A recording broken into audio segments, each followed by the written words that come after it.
Selamat pagi, jemaat Tuhan yang terkasih. Kita akan mulai ibadah kita pagi hari ini. Kita bertemu kembali di dalam ibadah virtual kita, dan saya percaya setiap kita ada di dalam kuasa pemeliharaan Tuhan Yesus yang sempurna. Amin. Ya, mari saya undang untuk Bapak Ibu jemaat yang memungkinkan untuk berdiri. Mari kita mau sama-sama berdiri, yang masih kuat, yang masih sehat. Kita mau berikan hati kita, sikap kita yang terbaik buat Tuhan. Yang tidak memungkinkan untuk berdiri, boleh tetap duduk dalam hadirat Tuhan. Saya berikan kesempatan untuk setiap kita boleh mengambil waktu untuk bersaat teduh. Kita mengucap syukur untuk setiap kebaikan Tuhan, untuk penyertaan Tuhan yang begitu luar biasa untuk setiap kita. Terima kasih Tuhan. Terima kasih Yesus. Terima kasih Tuhan. Pagi hari ini kami hampirin Kau dengan ucapan syukur kami Tuhan. Terima kasih untuk segala kebaikan-Mu dalam kehidupan kami Tuhan. Kami bawa setiap pujian sembah kami kepadamu Tuhan. Kami masuk lebih lagi Tuhan untuk merasakan hadirat-Mu Tuhan. Kita menaikkan pujian ini. Kita mau katakan, saat ku masuk ke hadirat-Mu.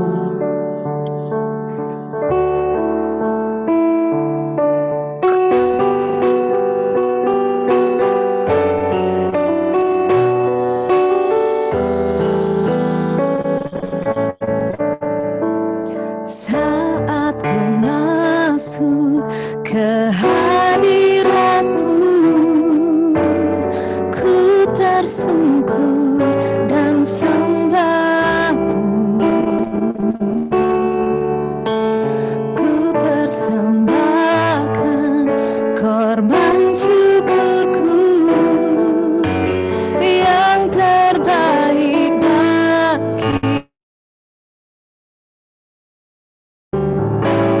Saat ku masuk ke hadirat-Mu, tersungkur dan sembah-Mu. Ku persembahkan korban syukurku yang terbaik bagimu. Ku bawa korban syukurku ke tempat kudus-Mu Tuhan. Hatiku limpah dengan syukur, sebab Tuhan baik.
atas kebaikan-Mu dalam hidup kami, untuk selama-lamanya kami sembah Engkau. Haleluya, haleluya. Ku bawa korban syukurku ke tempat kudus-Mu Tuhan. Hatiku limpah dengan syukur, sebab Tuhan baik. Oh, oh, sebab Tuhan baik. Oh, oh, sebab Tuhan baik. Oh, sebab Tuhan baik. Kami persilakan hambanya untuk doa pembukaan. Ibadah kami pagi hari ini dari awal pertengahan hingga akhirnya. Adapun pertolongan kami dalam ibadah ini datangnya dari Allah yang menjadikan langit, bumi, dan segala isinya, yang telah mengampuni segala dosa dan salah kami, dan telah mengangkat kami menjadi anak-anak kesayangan-Mu untuk memuji, menyembah, dan mengagungkan nama-Mu, baik hari ini sampai selama-lamanya. Seluruh rangkaian ibadah kami dari awal, pertengahan, hingga akhir, biar semua jadi di dalam nama Allah Bapa dan Putra dan Roh Kudus. Haleluya. Amin. Ya, amin. Ya, puji nama Tuhan, Bapak Ibu Jemaat, kita punya Allah yang hebat dan berkuasa. Amin. Yang percaya boleh lambaikan tangan. Ya, puji Tuhan. Mari kita menaikkan pujian ini. Kita mau nyatakan kehebatan Tuhan kita yang sanggup melakukan segala perkara. Haleluya.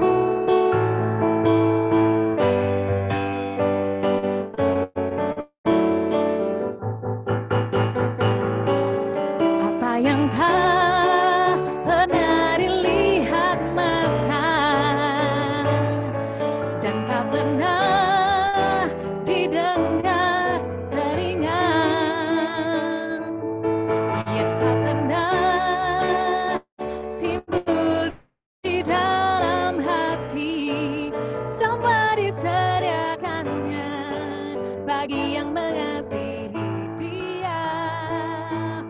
Allah sanggup melakukan segala perkara.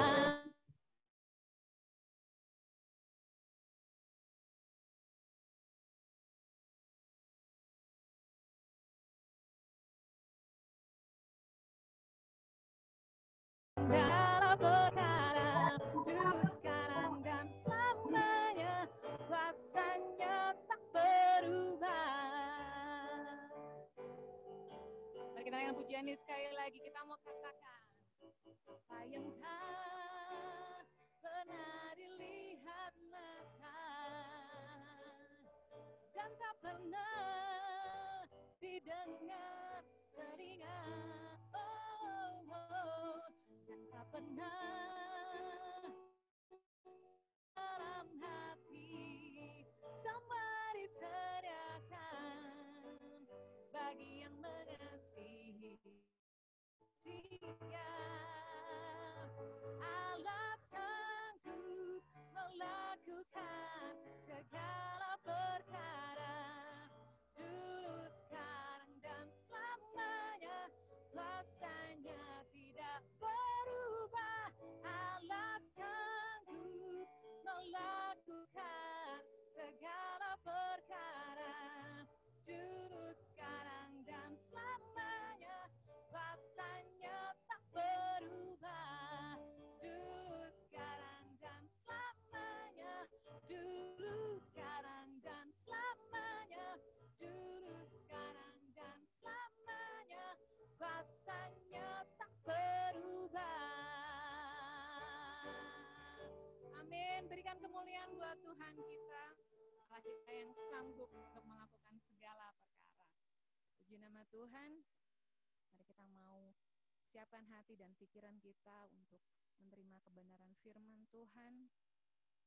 Nabi Habakuk mengajarkan kita seruan doa di masa yang sukar. Untuk kita besar ini dengan ungkapan syukur, dengan pujian kepada Allah. Suaranya nggak ada, Eli. Eli dan Stanley suaranya nggak keluar.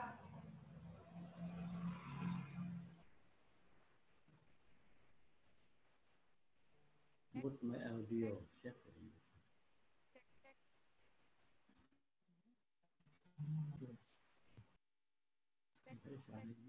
Sudah keluar belum? Suaranya tidak keluar. Cek. Belum. Nggak ada suaranya. Nanti udah bagus. Ya memang tidak ada suara juga bagi kami sekarang. Ya, suaranya tidak keluar. Eli Ya. dan Stanley. PL Di dan setting lagi. Iya, sama kami juga nggak ada.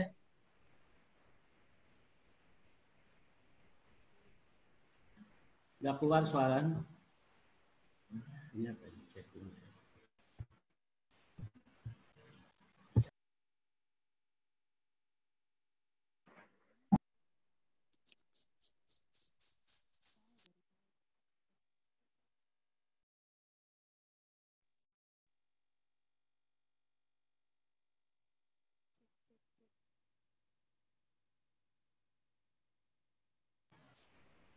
Ya Bapak Ibu, karena Stanley dan Eli lagi ya kita bisa ya tenang dan mempersiapkan hati semuanya sambil berdoa biar semua acara ibadah kita hari ini berjalan dengan baik ya. Tuhan buka jalan sehingga semua perlengkapan baik pelayanan Eli dan Stanley juga di sana juga bisa semua jalan dengan baik.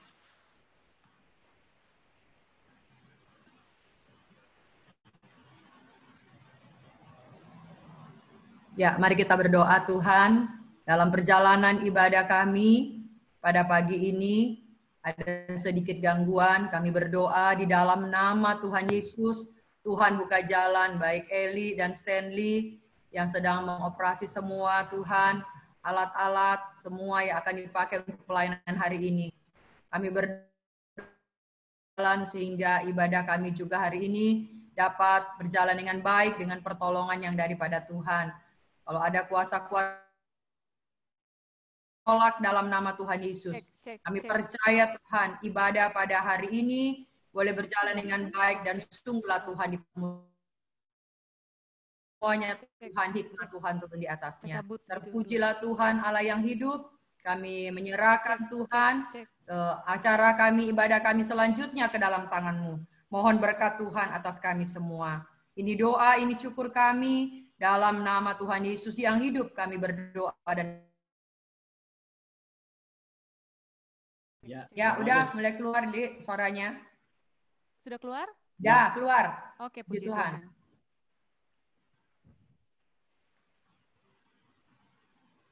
Lanjut. Ya.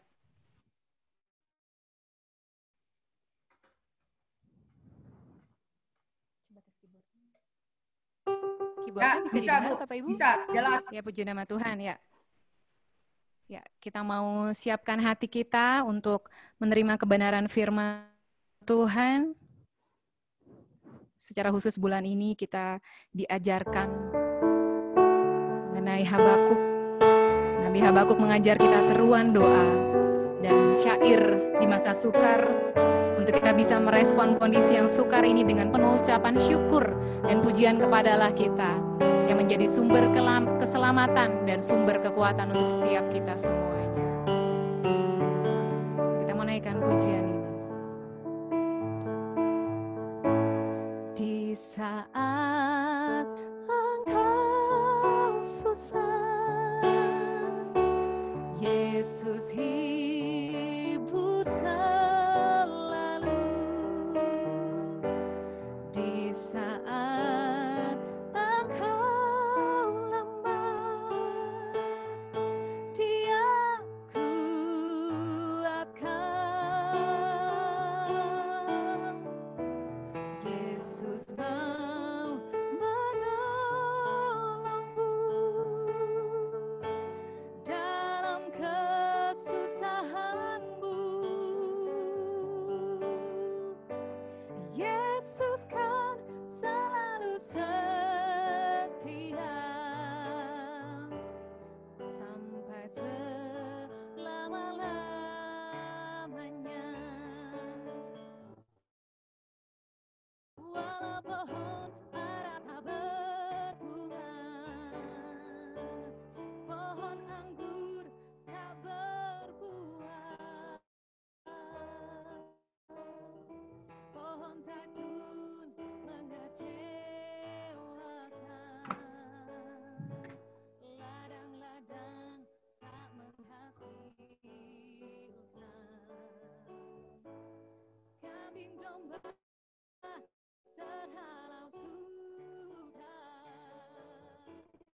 Ya kuatkan, Yesus mau menolongmu dalam kesusahanmu. Yesus selalu setia sampai selama-lamanya. Walau pohon ara tak berbuah,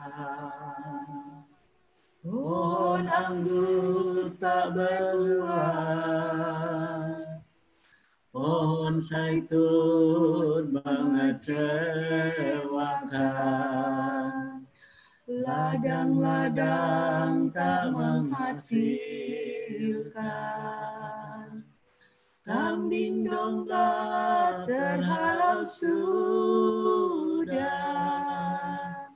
lembu sapi tak ada. Namun aku kan tetap setia, karena Yesus tetap setia. Namun aku kan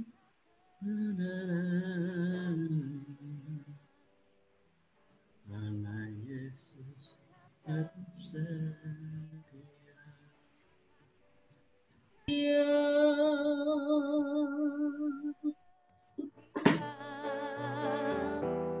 Karena Yesus tetap setia. Puji nama Tuhan, kami persilakan hambanya yang akan menyampaikan firman Tuhan. Baik, Bapak, Ibu sekalian, mari kita buka dengan doa. Bapa kami yang ada di dalam surga, terima kasih Bapak, Engkau telah memberikan kami kesegaran, sehingga kami bisa beribadah pada pagi hari ini Bapak. Sebentar lagi hamba-Mu akan menyampaikan firman-Mu ya Bapak. Kau pakai hamba-Mu ya Bapak, sehingga bukan hamba-Mu yang bicara, tapi adalah Roh Kudus-Mu. Kau siapkan juga Bapak Ibu yang hadir dan saudara yang hadir pada pagi hari ini, Kau siapkan hati mereka ya Bapak, sehingga Roh Kudus-Mu bekerja di tengah-tengah kami, sehingga kami bisa memahami firman yang akan Engkau sampaikan. Terima kasih Tuhan. Semua ini kami serahkan sepenuhnya di dalam tangan anak-Mu, Tuhan Yesus Kristus, Juru Selamat kami. Amin. Salam Bapak, Ibu, dan saudara sekalian. Saya lihat wajah-wajahnya sehat semua ini, bergembira, walaupun masih dalam suasana pandemi Pak Corona, tapi ternyata Tuhan selalu memberkati kita. Amin. Karena kita tetap memelihara iman kita. Baik, Bapak Ibu sekalian, pembahasan kita masih di dalam kitab Habakuk. Dan saya kira kita semua selama 1 bulan ini sudah, para pembicara juga sudah membahas banyak tentang kitab Habakuk. Dan secara khusus pada pagi hari ini kami akan membahas kitab Habakuk, hanya beberapa pasal saja, pasal inti, pasal kunci, di mana kami melihat di sini terkait dengan pergumulan Habakuk, di mana kami melihat ada perubahan dari Habakuk, dari kondisi yang kecewa, dari kondisi yang duka cita. Dengan adanya ayat kunci ini, akhirnya sikap Habakuk berubah menjadi sikap yang sukacita. Tema dari penyampaian firman Tuhan pada pagi hari ini adalah menemukan cahaya kekuatan Tuhan dalam pergumulan. Kita ambil dari Habakuk 2 ayat 4, ayat 14, kemudian Habakuk 3 ayat 17 sampai 19. Kami akan bacakan. Habakuk 2 ayat 4. Demikian bunyinya. Sesungguhnya orang yang membusungkan dada tidak lurus hatinya, tetapi orang yang benar itu akan hidup oleh percayanya. Kemudian Habakuk 2 ayat 14, demikian bunyinya. Sebab bumi akan penuh dengan pengetahuan tentang kemuliaan Tuhan, seperti air yang menutupi dasar laut. Yang terakhir adalah Habakuk 3 ayat 17 sampai 19, seperti lagu yang baru saja kita nyanyikan. Sekalipun pohon ara tidak berbunga, pohon anggur tidak berbuah, hasil pohon zaitun mengecewakan, sekalipun ladang-ladang tidak menghasilkan bahan makanan, kambing domba terhalau dari kurungan, dan tidak ada lembu sapi dalam kandang, namun aku akan bersorak-sorak di dalam Tuhan, beria-ria di dalam Allah yang menyelamatkan aku.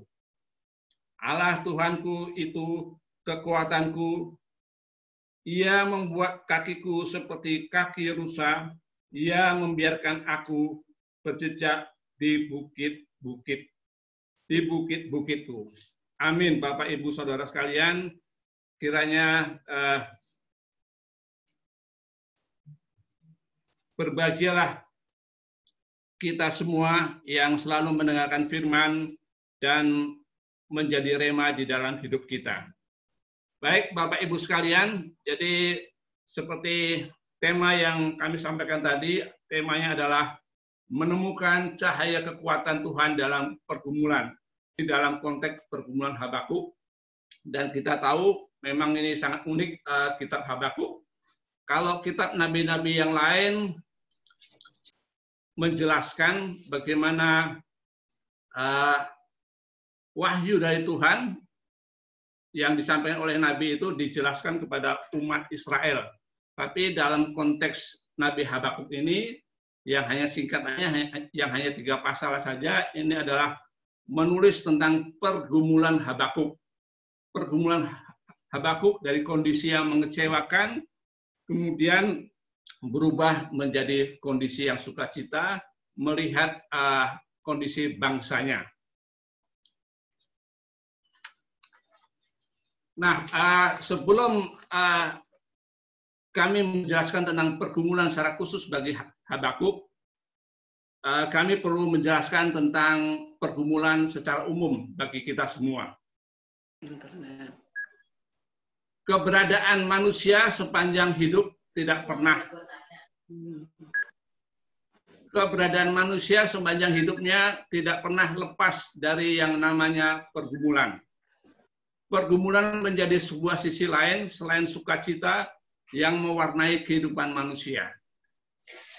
Apakah pergumulan itu sebenarnya?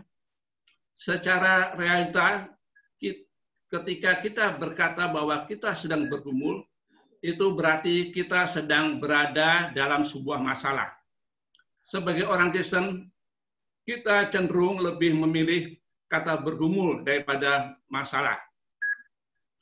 Hal ini dilakukan bukan hanya sebagai bentuk penghalusan istilah, tetapi juga menjaga identitas kekristenan kita. Jadi memang istilah pergumulan ini memang hanya ada di Alkitab, hanya ada di lingkungan orang Kristen, pergumulan itu sebenarnya masalah, di mana kalau masalah itu menghadapi orang Kristen, anak-anak Tuhan, cenderung bahwa masalah ini akan dibawa, dikomunikasikan dengan Tuhan untuk meminta pertolongan, atau juga ingin mengetahui maksud Tuhan. Makanya dalam konteks pergumulan ini selalu berhubungan dengan Tuhan. Beda dengan masalah. Kalau masalah secara umum saja diselesaikan oleh manusia itu sendiri, tapi kalau pergumulan tentunya selalu berkaitan dengan Tuhan. Akan tetapi, pergumulan Kristen yang sebenarnya adalah ketika dalam menghadapi suatu persoalan, dia berusaha mencari kehendak Tuhan dalam persoalan tersebut.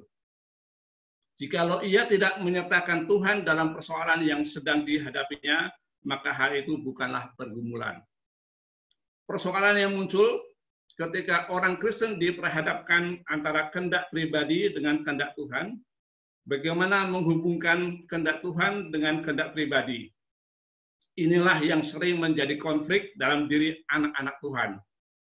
Seolah-olah anak-anak Tuhan diperhadapkan dengan benturan kehendak dirinya maupun kehendak Tuhan.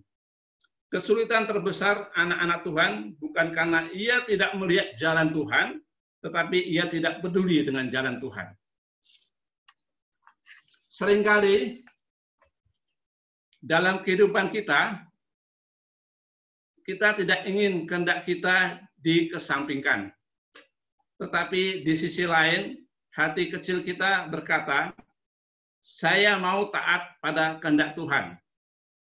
Sehingga persoalan selalu muncul ketika kehendak Tuhan tidak sejalan dengan apa yang kita pikirkan. Kita selalu menjerit dan bertanya, Tuhan, mengapa harus yang itu? Kenapa kok tidak yang ini? Melihat jalan Tuhan tidak sejalan dengan pikiran kita, mulai hati kita tidak tenang.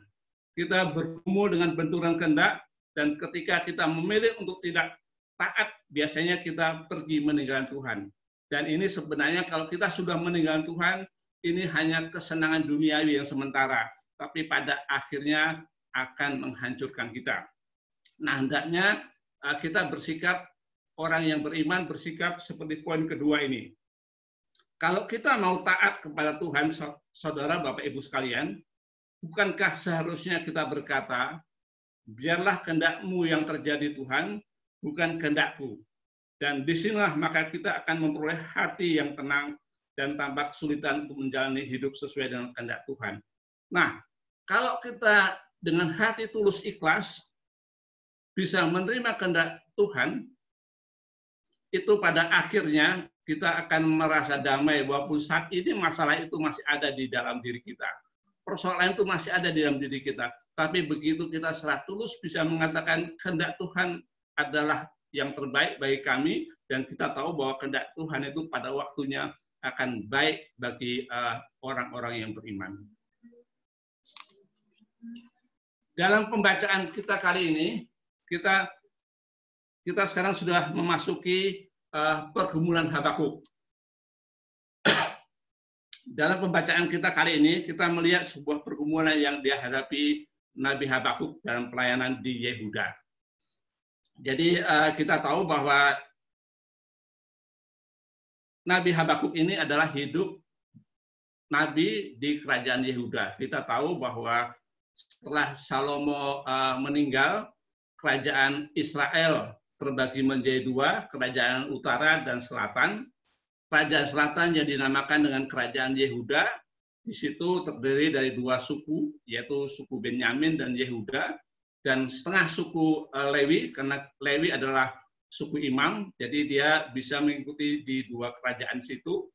Kemudian sisanya adalah kerajaan Israel yang di utara beribu kota di Samaria, sedangkan kerajaan selatan Yehuda itu beribu kota di Yerusalem. Nah, Nabi Habakuk ini adalah dia nabi di kerajaan Yehuda. Pada pasal-pasal sebelumnya dijelaskan bagaimana Nabi Habakuk seakan-akan memprotes kejahatan yang terjadi di lingkungannya. Tetapi di sisi lain, ia juga menjadi heran mengapa Tuhan Maha Kudus seolah-olah tidak bertindak tegas terhadap semua kekacauan yang terjadi. Jadi sebenarnya dasar daripada kekecewaan Habakuk ini adalah yang pertama, pada saat Habakuk menjadi nabi di kerajaan Yehuda itu raja yang pertama, raja yang berkuasa saat itu adalah Raja Yosia. Raja yang sangat bijak, raja yang sangat taat kepada Tuhan, raja yang sangat luar biasa baiknya, hampir sama dengan Raja Salomo. Dan di masa dia, kerajaan Yehuda semakin sejahtera. Tapi pada saat itu diserang oleh pasukan dari kerajaan Mesir, dan akhirnya Yosia itu meninggal di dalam peperangan ini. Ini salah satu awal kekecewaan dari Habakuk. Kenapa raja yang baik dibiarkan Tuhan dia harus gugur di dalam peperangan, tidak dilindungi? Kemudian setelah itu anaknya yang namanya Yoahas itu memimpin, karakternya hampir sama dengan Yosia, tapi juga dia hanya memimpin beberapa bulan, kemudian karena berani melawan pasukan Mesir, akhirnya dia juga ditahan. Kemudian akhirnya kerajaan Mesir mengangkat raja boneka, yaitu Yoyahim, anaknya dari Yosias juga, dan dia memimpin kerajaan Yehuda saat itu. Tapi Yoyahim beda dengan bapaknya, jadi dia raja yang tidak taat kepada Tuhan, dia raja yang kejam, dia memeras bangsa Yehuda, sehingga bangsa Yehuda jadi menderita. Inilah salah satu keprihatinan dari Habakuk. Kemudian yang terakhir keprihatinan adalah bahwa Yehuda akhirnya dikalahkan, dijajah oleh bangsa Babel yang sangat luar biasa jahatnya, jauh dari Tuhan. Itulah yang akumulasi itulah yang membuat Habakuk itu kecewa dengan Tuhan dan protes. Kenapa Tuhan diam saja? Inilah yang dikatakan pada Habakuk 1 ayat 2 sampai 4. Kemudian Allah menghilang. Kemudian setelah Habakuk berdoa protes kepada Tuhan, ada jawaban Tuhan kepada Habakuk. Kemudian Allah mengilhami Habakuk dan memperlihatkan apa yang bakal terjadi. Tuhan berfirman, dia di antara bangsa-bangsa, dan perhatikanlah, jadilah heran dan tercengang-cengang sebab aku melakukan suatu pekerjaan dalam zamanmu yang tidak akan kamu percayai jika diceritakan. Ini Habakuk 1 ayat 5. Selanjutnya Tuhan menyingkap kepada Nabi itu ciri-ciri kedahsyatan dan dari kerajaan Babel, yaitu orang Kasdim, orang Babel yang segera akan dikirim untuk menghukum Yehuda. Inilah puncak dari kekecewaan Habakuk. Kenapa orang kafir, kenapa orang jahat, kenapa orang jauh dari Tuhan itu dipakai Tuhan untuk menghajar umat Tuhan? Inilah salah satu kekecewaan, puncak dari kekecewaan Habakuk. Kemudian Habakuk bergumul lagi, protes lagi kepada Tuhan. Rupanya pemberitahuan tentang hukuman Tuhan itu sama sekali di luar dugaan Habakuk. Nabi Habakuk sama sekali tidak percaya kalau Tuhan akan menggunakan bangsa kafir untuk memberikan pelajaran kepada umatnya. Apalagi itu adalah tentara Babylon, tentara Babel yang sangat tersohor kekejamannya. Lebih kejam dari kerajaan Asyur. Asyur adalah kerajaan yang menjajah bangsa Israel, kerajaan utara, dan yang menghancurkan kerajaan utara itu sehingga tidak ada. Nah, kalau Yehuda ini dihancurkan oleh kerajaan Babel, dan kerajaan Babel ini lebih kejam dari kerajaan Asyur, lebih kejam. Itulah sebabnya sang Nabi berkata kepada Tuhan, bukankah engkau ya Tuhan, dari dahulu Allahku yang Maha Kudus tidak akan mati kami ya Tuhan. Telah kau tetapkan dia untuk menghukumkan, ya gunung batu telah kau tentukan dia untuk menyiksa kami. Habakuk 1 ayat 12. Kemudian Tuhan menjawab lagi kepada Habakuk lewat lewat Habakuk 2 ayat 1 sampai 5. Tuhan menegaskan bahwa sesungguhnya Tuhan tidak berdiam diri melihat kekejaman dan kekerasan manusia. Tuhan bukan berdiam diri atas membiarkan kejahatan Yehuda, tetapi Dia sedang merancang suatu penghakiman yang akan membuat sang nabi tercengang-cengang. Jadi memang pada saat itu juga di samping rajanya jahat, rajanya Yoyakim jauh dari Tuhan, rakyatnya juga sudah undur dari Tuhan. Dan rakyatnya juga kehidupannya sudah jauh dari kehidupan sebagai umat Tuhan. Dan tidak ada pertobatan, makanya di sini Tuhan marah, dan di sinilah letak keadilan Tuhan. Siapapun juga, anak Tuhan, orang kafir, kalau jahat, pasti secara adil Tuhan akan menghukumnya. Tampak salah satu pola penghakiman Allah adalah menggunakan bangsa kafir yang lebih kuat dan lebih jahat untuk menghukum Israel. Tindakan hukuman seperti itu sudah sering dilakukan Tuhan atas mereka. Di samping dengan cara mendatangkan bencana berupa hama yang memusnahkan hasil panen mereka.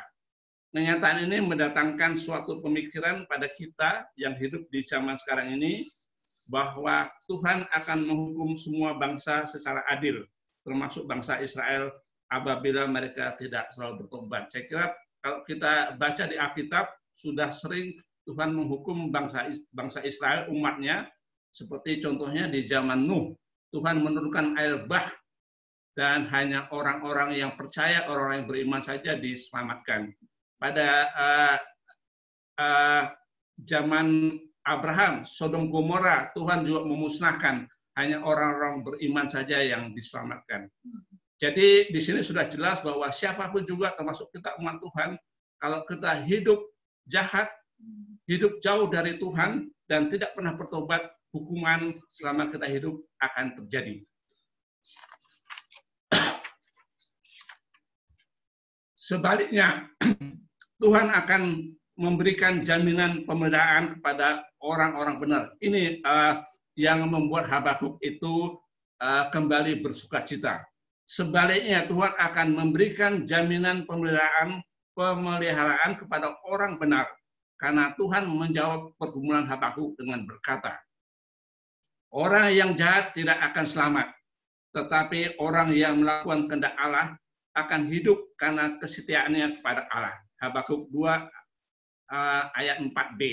Inilah sebenarnya kunci letak akhirnya Habakuk memahami bahwa Tuhan itu Maha Adil, yang jahat, yang tidak benar bertobat akan dihukum oleh Tuhan, tapi orang yang benar karena imannya akan dilindungi oleh Tuhan. Inilah yang membuat Habakuk berubah sikapnya dari kecewa menjadi sukacita. Nampak kalimat ini hanya keterangan tambahan saja, tetapi sebenarnya artinya penting, sehingga dikutip dalam Perjanjian Baru selaku faktor yang menentukan bagi penjelasan berita Injil. Nah, ayat ini sebenarnya kunci dari ayat kepercayaan, ayat dasar dari gereja Protestan mengenai masalah keselamatan. Jadi imanlah yang menyelamatkan kita. Makanya Rasul Paulus juga mengutip ayat ini di dalam Roma 1 ayat 17, di dalam Galatia 3 ayat 11, dan di dalam Ibrani 10 ayat 38. Kita bisa bacakan apa isi dari Roma 1 ayat 17b. Saya akan bacakan. Orang benar akan hidup oleh iman. Galatia 3 ayat 11b ini mengambil dari ayat dari Habakuk. Orang yang benar akan hidup oleh iman. Kemudian Ibrani 10 ayat 38a, tetapi orangku yang benar akan hidup oleh iman. Inilah sebenarnya ayat-ayat ini yang dikutip oleh Martin Luther sebagai bapak reformasi, sebagai dasar dari gereja Protestan. Jadi bahwa keselamatan kita itu bukan karena perbuatan kita, tapi karena iman kita. Sehingga karena iman kita, kita dibenarkan oleh Tuhan, dan kita disiapkan tempat pada akhir zaman nanti. Kemudian jaminan yang kedua dari Tuhan kepada umatnya, melalui Habakuk, adalah bumi akan penuhi dengan pengetahuan tentang kemuliaan Tuhan, seperti air yang menutupi dasar laut. Habakuk 2 ayat 14. Ini pun harus dibaca dalam terang perjanjian baru. Firman ini belum digenapi, penggenapannya menanti kedatangan Kristus yang kedua kalinya. Sebenarnya gambaran dari kedatangan Yesus, gambaran dari bumi yang baru itu sudah dijelaskan di dalam kitab Habakuk ini. Bahwa kelak bumi yang baru itu, saat Tuhan Yesus Kristus datang yang kedua kalinya, adalah dipenuhi dengan kemuliaan Allah. Dan umat Tuhan, orang yang beriman ini akan ditempatkan pada tempat ini. Inilah hal yang kedua yang membuat Habakuk menjadi bersukacita dan penuh harapan. Dan kita bisa melihat perubahan pandangan Habakuk dari kacamata iman. Yang pertama, setelah Habakuk mendengarkan penjelasan Tuhan khusus dari Habakuk 2 ayat 4 yang sudah dijelaskan tadi, dan Habakuk 2 ayat 14 tentang kedatangan Yesus yang kedua kali, Habakuk menemukan cahaya kekuatan Tuhan. Inilah sebenarnya kunci kenapa ada perubahan Habakuk dari kondisi yang kecewa, kondisi yang protes akan ketidakadilan Tuhan, menjadi kondisi yang lebih tenang, lebih bersukacita, lebih berpengharapan bahwa masalah masih ada. Habakuk bisa bersukacita sehingga muncul lagu yang tadi kita nyanyikan. Tuhan bersabda kepada Habakuk demikian. Ya, penilaianmu atas orang Kasdim tepat sekali.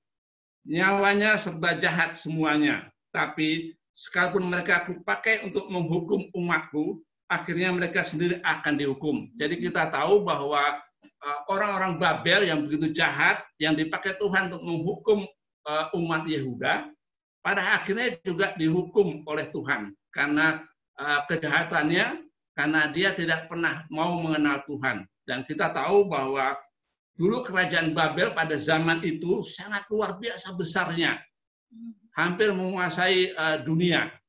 Tapi kita lihat sekarang sisa-sisa kerajaan tidak ada. Jadi lokasi Babel itu sekarang menjadi padang gurun, tidak ada manusia di sana. Inilah bentuk penghakiman daripada Tuhan. Jadi siapa juga yang jahat, umat Tuhan maupun tidak umat Tuhan, akan dihukum oleh Tuhan. Ini buktinya bahwa bangsa Babel juga dihukum oleh Tuhan. Jadi itulah bentuk keadilan Tuhan. Tuhan itu maha kasih dan maha adil.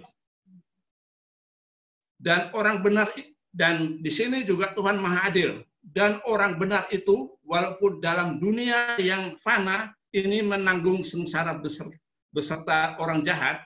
Jadi orang benar, walaupun selama hidup di dunia ini, tetap mengalami percobaan, tetap mengalami kesengsaraan, tapi tidak akan binasa sebagai orang jahat. Dia akan meninggalkan dunia ini sebagai orang yang beriman. Melainkan akan hidup oleh sebab imannya, dan mereka kelak akan terlihat karena bumi dipenuhi dengan pengetahuan akan hal kemuliaan Tuhan. Jadi orang yang beriman mungkin di dunia ini hidupnya sengsara, penuh pencobaan, tapi kalau dia tetap mempertahankan iman, upahnya adalah nanti akan hidup dengan Tuhan Yesus Kristus di bumi yang baru yang penuh dengan kemuliaan Tuhan. Orang-orang yang oleh sebab beriman akan Allah lalu dibenarkan di dalam Kristus tentu hidup oleh imannya. Artinya mereka menerima kehidupan rohani yang baru semasa berada di dunia, serta kelak akan hidup beserta dengan Kristus untuk selama-lamanya. Jadi jangan khawatir Bapak Ibu sekalian, kita sekarang memang dalam masa sulit, pandemi COVID membuat berantakan semua perekonomian Indonesia maupun dunia. Kita masih mengalami kesengsaraan, tapi satu sisi bagi kita orang anak-anak Tuhan, pertahankanlah iman, bersandar kepada Tuhan. Karena pada akhirnya kesengsaraan itu akan hilang, dan kita akan dijanjikan hidup di bumi yang baru dengan Tuhan Yesus Kristus kelak. Disinilah akhirnya setelah ada perubahan dari Habakuk, setelah melihat ayat-ayat kunci jawaban dari Tuhan tadi, timbul doa rasa syukur kepada Habakuk yang kita nyanyikan tadi. Ia bersyukur bukan karena telah diberi berkat. Di sini dikatakan bahwa dia bersyukur bukan karena persoalan itu telah selesai. Tidak. Dia masih sengsara. Dia masih merasakan sadisnya, kejamnya orang-orang Babel menjajah umatnya termasuk dia. Tetapi di sini dia sudah memahami siapa Tuhan itu yang dia layani. Tuhan itu maha adil, Tuhan itu maha bijak, maha kasih, dan tidak pernah ingkar janji. Untuk itu, walaupun dia berada di tengah-tengah hukuman Allah atas Yehuda, Habakuk tetap memilih untuk bersukacita di dalam Tuhan. Allah akan menjadi juru selamatnya dan sumber kekuatan yang tak putus-putus. Keyakinan yang teguh membawa ia kepada suatu pengharapan yang pasti bahwa kemenangan terakhir akan datang bagi semua orang yang hidup oleh iman kepada Allah. Inilah bedanya orang yang tidak beriman dengan orang yang beriman seperti kita. Orang yang beriman seperti kita punya visi jauh ke depan, sampai visi kekekalan, sampai harapan hidup kekal bersama Tuhan Yesus Kristus. Sehingga selama kita hidup di dunia ini tidak lepas dari kesusahan, tidak lepas dari persoalan. Kuncinya orang beriman itu adalah penuh berpengharapan dan tidak pernah putus asa. Itu ciri khas orang beriman, tidak pernah putus asa. Karena dia jauh melihat ke depan bahwa kelak kalau dia mempertahankan imannya, dia akan hidup damai sejahtera penuh kemuliaan Allah pada bumi yang baru. Dikatakan dalam Habakuk 3 ayat 17 ayat 19 seperti yang kita nyanyikan tadi, inilah bentuk ucapan syukur. Walaupun masalah masih ada, kesengsaraan masih ada, saya akan bacakan kembali sesuai dengan nyanyian kita. Sekalipun pohon ara tidak berbunga, pohon anggur tidak berbuah, tetap kita masih sengsara. Hasil pohon zaitun mengecewakan, sekalipun ladang-ladang tidak menghasilkan bahan makanan, kambing domba terhalau dari kurungan, dan tidak ada lembu sapi dalam kandang, namun aku akan bersorak-sorak di dalam Tuhan, puji Tuhan. Beria-ria di dalam Allah yang menyelamatkan aku, puji Tuhan. Allah Tuhanku itu kekuatanku. Ia membuat kakiku seperti kaki rusa. Ia membiarkan aku berjejak di bukit-bukitku. Disinilah letak iman Habakuk dan juga iman kita. Bahwa kesusahan selama kita hidup di dunia ini, pencobaan pasti ada, masalah pasti ada, kesusahan yang sulit seperti yang kita alami saat ini pasti ada. Tapi ingat bahwa Tuhan itu tidak ingkar janji. Tuhan itu akan memberikan kekuatan sehingga kita dimampukan untuk menjalani masalah ini dengan tetap tegar, tetap tabah, tetap semangat, tetap berpengharapan, dan tetap bisa bersukacita. Nah, sebagai penutup atau kesimpulan akhir, apa yang bisa kita pelajari dari Habakuk, dari iman Habakuk? Yang pertama, dalam menghadapi pergumulan hidup, hendaklah kita selalu tetap intim dengan Tuhan. Jangan jauh dari Tuhan, seperti bangsa-bangsa Israel, seperti bangsa-bangsa Yehuda, sehingga dihukum oleh Tuhan. Tetap intim seperti Habakuk kepada Tuhan. Mengenal Tuhan secara benar bahwa Tuhan itu maha kuasa, maha adil, maha kasih, dan tidak pernah ingkar janji kepada orang-orang benar.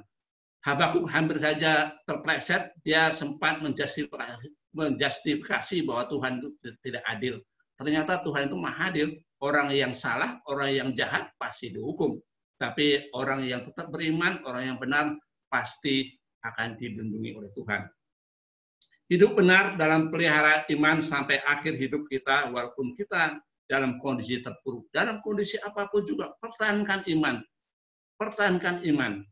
Itulah modal dasar kita untuk kita kuat menghadapi pencobaan, karena kita mempunyai pengharapan, karena kita percaya akan janji Tuhan. Dengan kacamata iman yang berpengharapan, kita akan dapat melalui pergumulan hidup dengan penuh syukur, karena Tuhan sumber cahaya kuasa dan kekuatan. Semoga firman yang disampaikan pada pagi hari ini menjadi berkat bagi kita, menjadi rema bagi kehidupan kita, dan khususnya dalam masa-masa sulit, di masa-masa pandemi corona ini, kita tetap tidak jauh dari Tuhan, tetap beriman kita pada Tuhan, tetap berpengharapan, tidak putus asa. Kita percaya bahwa Tuhan akan memberikan kekuatan untuk melalui masa-masa pandemi ini dengan baik dan tetap memelihara iman kita. Amin, Bapak Ibu sekalian. Semoga firman ini menjadi berkat bagi kita. Mari kita berdoa. Bapa kami yang ada di dalam surga, terima kasih Bapa, Engkau telah memberi pelajaran tentang iman, tentang harapan, melalui pengalaman dari Nabi Habakuk ini Bapa. Sehingga kami di masa-masa pandemi corona ini yang menghancurkan seluruh sendi-sendi ekonomi kami ya Bapak, kami tetap bisa bertahan, kami tetap tidak jauh dari Engkau, selalu intim dari Engkau ya Bapak, karena Engkau adalah sumber kekuatan kami.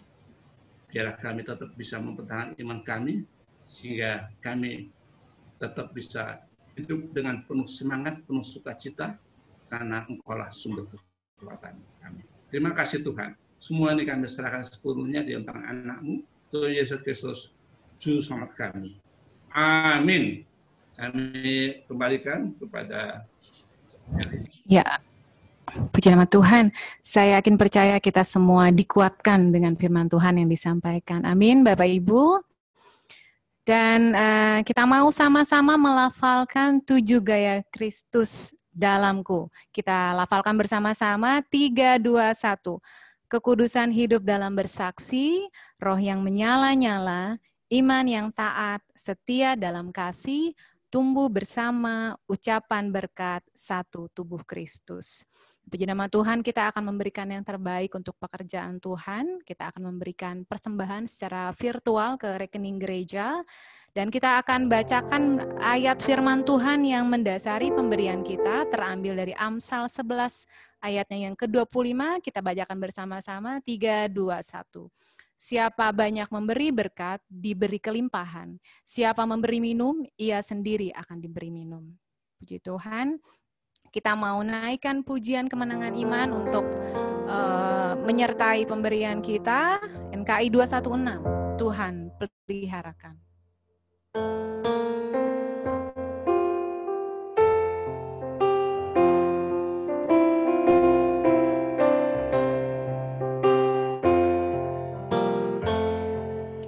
Apapun juga menimpamu, Tuhan menjagamu.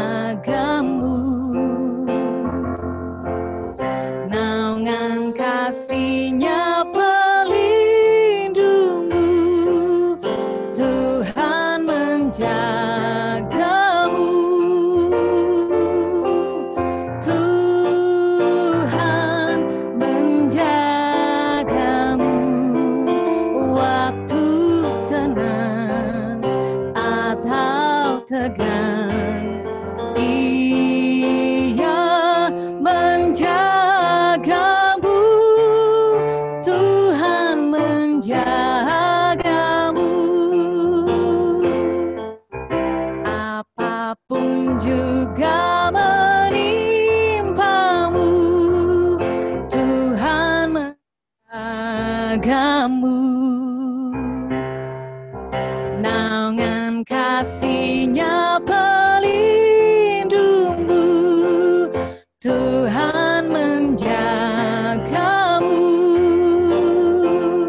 Tuhan menjagamu.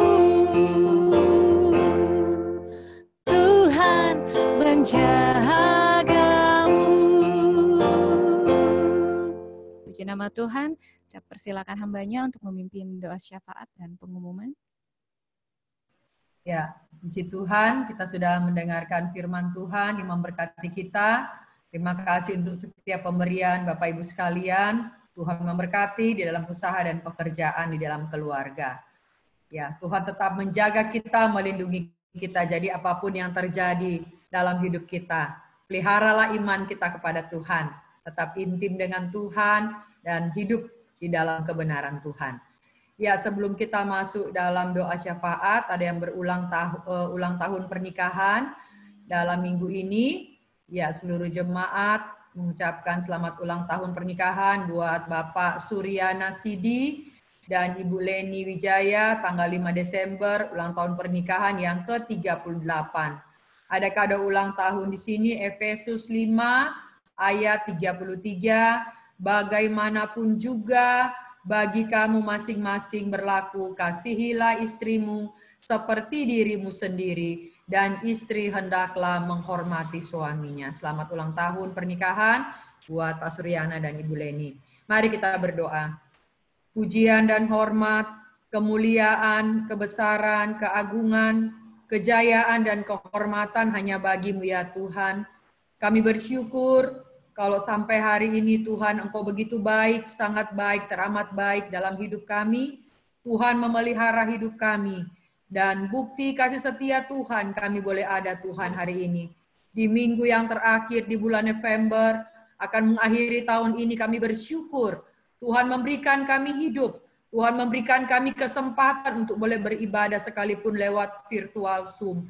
Kami tahu Tuhan ada di mana-mana, karena Tuhan tidak dapat dibatasi oleh ruang dan waktu. Terlebih terima kasih Tuhan untuk kebenaran firman-Mu yang boleh menguatkan kami, meneguhkan kami, menambah iman kami kepada Tuhan. Materaikan firman-Mu dalam hidup kami Tuhan. Jadikan kami pelaku-pelaku firman, biar dalam keadaan sesulit apapun, kami tetap bergantung sepenuhnya kepada Tuhan, percaya sepenuhnya kepada Tuhan. Bapa, Engkaulah kekuatan kami, Engkaulah perlindungan kami. Tuhan kuatkan dan pelihara iman kami, supaya kami tetap intim dan melekat erat dengan Tuhan. Kami tetap hidup benar sekalipun masa-masa ini masa yang sulit. Kami tahu Tuhan, Engkau Allah yang tidak pernah meninggalkan, membiarkan kami. Kebenaran-Mu yang sangat jelas yang telah memberkati hidup kami, yang menguatkan kami untuk perjalanan hidup kami sekarang dan memasuki tahun yang akan datang. Berkati hamba-Mu, Bapak Bambang yang sudah melayani hari ini. Tuhan Engkau berkati dan pakai hamba-Mu makin heran dan dahsyat di tangan Tuhan. Berkati juga istri, berkati anak-anak Tuhan, semua di dalam kasih dan perlindungan Tuhan. Kami juga umat-Mu ya Tuhan bersyukur kalau hari ini kami dapat membawa seluruh persembahan kami di mezbah-Mu, baik persembahan syukur, persembahan sukarela, persembahan persepuluhan, apa saja yang kami bawa kepada Tuhan hari ini. Kami sadar segala sesuatu yang kami terima datangnya dari Tuhan, dan kami mau kembalikan untuk pekerjaan-Mu. Memberkati umat-Mu ya Tuhan, di dalam usaha mereka, pekerjaan mereka, rumah tangga mereka, apapun yang mereka kerjakan disertai oleh Tuhan, dan Tuhan membuat berhasil. Memberkati juga badan pengurus jemaat, sehingga mereka dapat mengelola semua berkat Tuhan ini, dan dapat dipakai untuk kelebaran kerajaan Allah yang ada di muka bumi ini. Kami juga bersyukur bersama-sama Tuhan dengan keluarga Bapak Suryana, Ibu Leni, dalam ulang tahun pernikahan mereka ya Tuhan. Terima kasih Tuhan telah memberkati keluarga ini dengan limpahnya, dan kami terus berdoa untuk keluarga ini. Berkat jasmani, berkat rohani turun di atas mereka. Tuhan yang menjadi pemimpin di dalam keluarga ini Tuhan. Memberkati anak, cucu, mantu, dimanapun mereka berada, mereka tetap sehat, dan keluarga ini boleh menjadi berkat dan diberkati untuk banyak orang. Terima kasih Tuhan, biar keluar dan masuknya nama Tuhan dipuji, dipermuliakan di dalam keluarga hamba-Mu Bapak Suryana. Kami menyerahkan Tuhan keluarga ini ke dalam tangan Tuhan. Kami juga berdoa menyerahkan Tuhan seluruh para perkarif dalam tangan Tuhan, biar Tuhan memelihara hidup mereka dari sekarang sampai selama-lamanya. Tuhan kuatkan, teguhkan iman mereka, biar mereka tetap setia kepada Tuhan sampai Tuhan datang menjemput mereka. Sehat dan kuat Tuhan anugerahkan, berkati semua anak cucu mereka dimanapun berada. Kami juga berdoa, menyerahkan semua perkara di tangan Tuhan. Kami juga menyerahkan seluruh jemaat-Mu ke dalam tangan Tuhan. Jika ada mereka yang lemah dan sakit, kami berdoa di dalam nama Tuhan Yesus, oleh bilur-bilur-Mu Tuhan menjamah dan Tuhan memulihkan mereka. Sehingga mereka boleh mengalami Tuhan kekuatan pemulihan daripada Tuhan. Kami juga berdoa Tuhan, menyerahkan juga Tuhan anak-anak kami yang sedang studi, Tuhan memberkati. Minggu-minggu yang akan datang, mereka akan menghadapi ujian semester, ujian akhir. Tuhan, tolong mereka berikan hikmat dan semangat, kekuatan yang dari Tuhan. Mereka dapat melewati masa-masa ujian semester dengan pertolongan Tuhan. Dan dengan kekuatan Tuhan, dengan semangat Tuhan, mereka dapat melewati Tuhan tahun ini dengan baik, dengan pertolongan yang daripada Tuhan. Berkati semua orang tua, diberikan kekuatan dalam membimbing anak-anak yang masih studi. Kami doakan anak-anak Tuhan yang sedang kuliah, Tuhan juga memberkati mereka, dan Tuhan juga membuat berhasil. Kami serahkan semua anak-anak kami Tuhan, yang baik dari SD, SMP, SMU sampai perguruan tinggi, mereka diberkati oleh Tuhan dalam pergaulan, Tuhan memberkati masa depan mereka, teman hidup juga, Tuhan juga memberikan yang terbaik.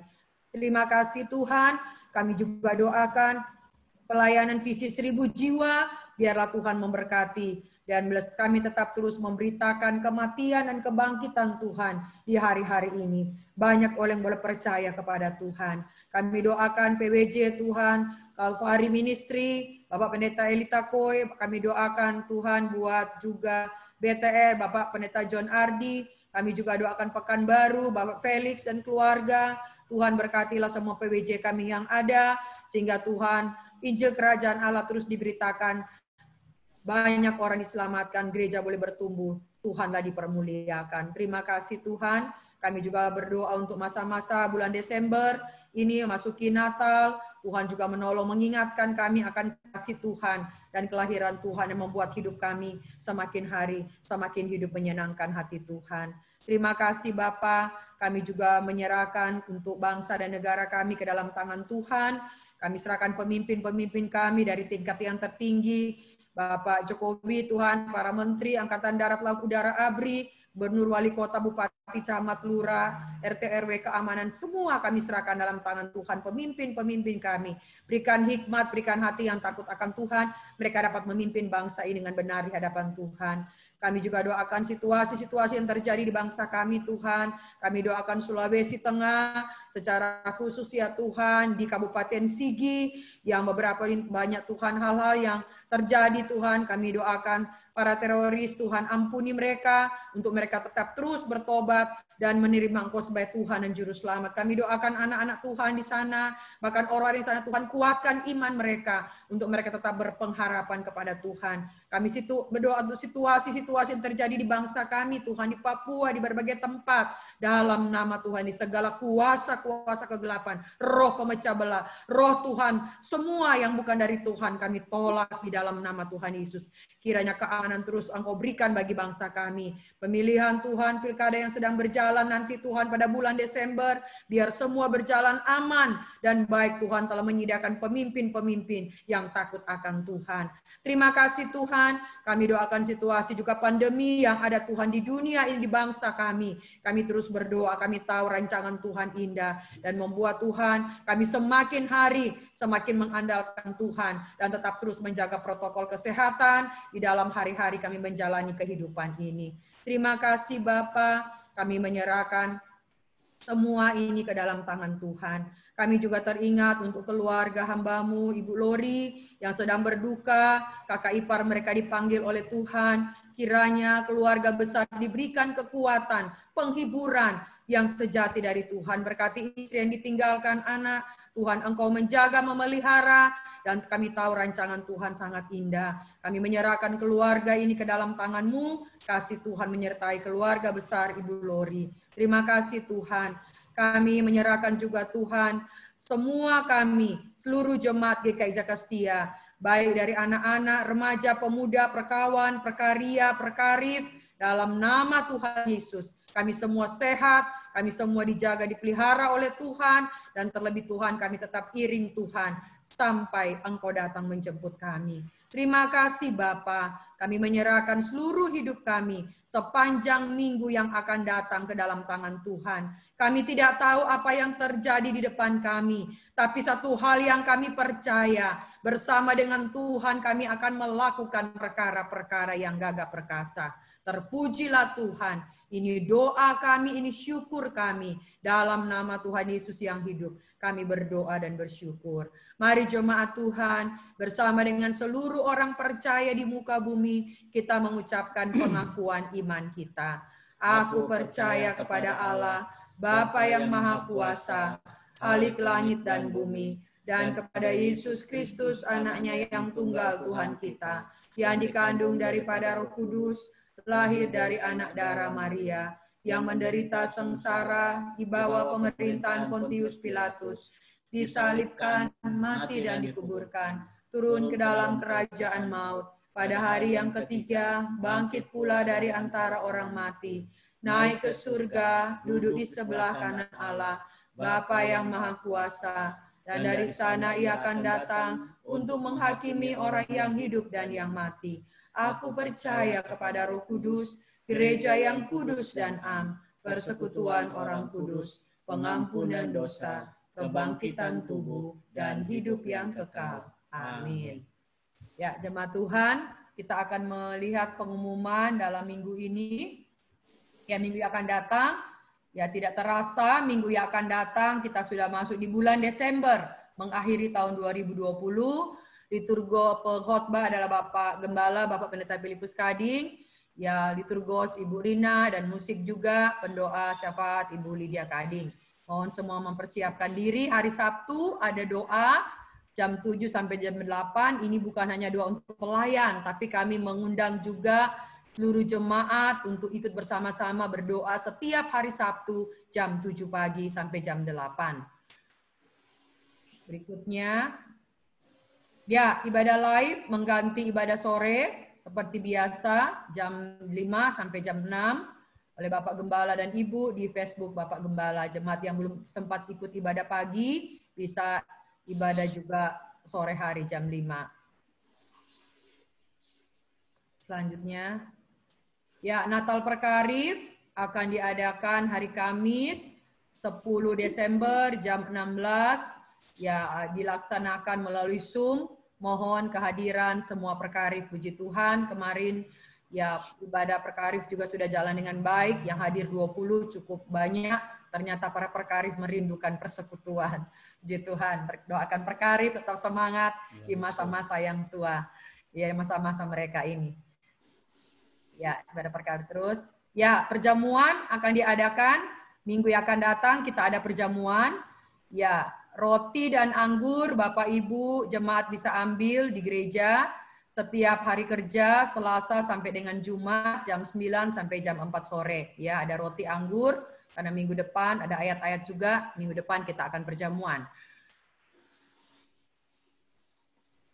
Ya, untuk ibadah offline, puji Tuhan, jemaat-jemaat kita semua sudah sehat dan kita akan mengadakan ibadah offline mulai minggu yang bulan Desember. Ya, hari Minggu tanggal 6 Desember jam 7.30. Ya, ibadah hanya dilakukan satu kali dan tetap menjalankan protokol kesehatan. Ada perjamuan, mohon setiap jemaat mempersiapkan diri. Bagi jemaat yang tidak bisa hadir dan juga perkarif, dapat mengikuti di ibadah live streaming melalui YouTube GKI Jaka Setia. Itu juga di jam yang sama, jam 7.30. Jadi Bapak Ibu, ya doakan biar ke depan kita sudah bisa ibadah tatap muka. Ada beberapa jemaat juga sudah rindu untuk tatap muka, tapi kita akan ya mencoba minggu depan untuk ibadah offline ya, karena jemaat juga sudah sehat, tetap menjaga protokol kesehatan. Jadi ya ibadah hanya diadakan satu kali saja jam 7.30.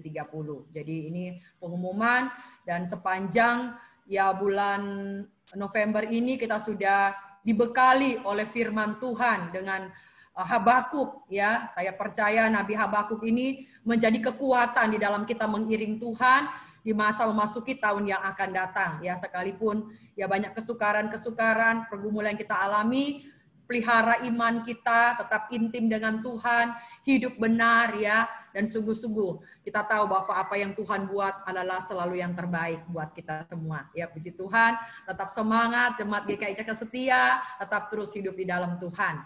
Kita sama-sama akan membaca bagian firman Tuhan kita untuk menjadi kekuatan landasan dalam perjalanan sepanjang minggu ini. 2, 3, Habakuk 3 ayat 19a. Allah Tuhanku itu kekuatanku. Ia membuat kakiku seperti kaki rusa. Puji Tuhan. Jadi Tuhan itu kekuatanku. Membuat kita seperti kaki rusa, artinya kaki yang kuat untuk kita mampu melewati semua badai-badai, bukit-bukit di dalam kehidupan ini. Terpujilah Tuhan. Kita akan tutup ibadah kita pada pagi hari ini yang akan dipimpin oleh Bapak Gembala.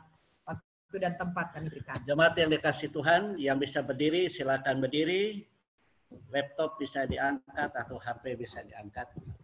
Ya, baik Bapak Ibu yang dikasih Tuhan, mari kita tadakan pada Tuhan tangan kita terangkat.